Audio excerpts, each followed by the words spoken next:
वाळूची अवैध वाहतूक करणारे 2 ट्रक जप्त। मारेगाव महसूल विभाग ॲक्शन मोडवर। मारेगाव महसूल विभाग अलर्ट मोडवर आला असून वाळू माफियांवर कारवाईचा सपाटा लावलाय। विनापरवाना वाळूची वाहतूक करणारे 2 ट्रक मारेगाव महसूल विभागानं जप्त केलेले आहेत। ट्रक MH30BE 4243 या क्रमांकाचा ट्रक आणि MH27DB 1683 या क्रमांकाच्या ट्रकमधून अवैध वाळूची वाहतूक करणाऱ्या 2 वाहनांवर कारवाई करून ती वाहनं जप्त करण्यात आली आहेत। कोणताही वैध परवाना नसतानाही नदीपात्रातून अवैध वाळू वाहतूक करून रात्रीलाच ग्राहकांना चढ्या भावानं वाळूची विक्री केली जात असल्याचं चित्र सर्वत्र पाहायला मिळत आहे।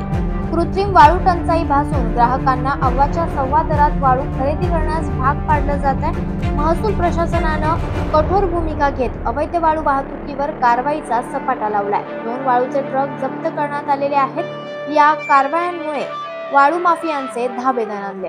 सदरचे दोन्हीही वाहन त्या ठिकाणी उभे करून वाहन चालक यांच्याकडे असलेल्या कागदपत्राची तपासणी केली असता एका वाहनामध्ये वाहतूक परवाना होता, परंतु सदरचे वाहन एकाच वाहतूक परवान्यावर एकापेक्षा अधिक वेळा वाहतूक करत असल्याचे निदर्शनास आले।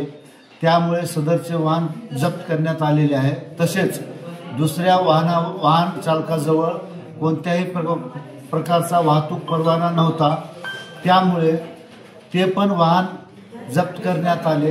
दोन्हीही वाहन तहसील कार्यालय मारेगाव येथे पहाटे 3 वाजता आणून लावण्यात आलेले आहे। शासन निर्णयाप्रमाणे संबंधित वाहनावर दंडात्मक कारवाई करण्याची प्रक्रिया चालू आहे। धन्यवाद। लोकनायक न्यूज।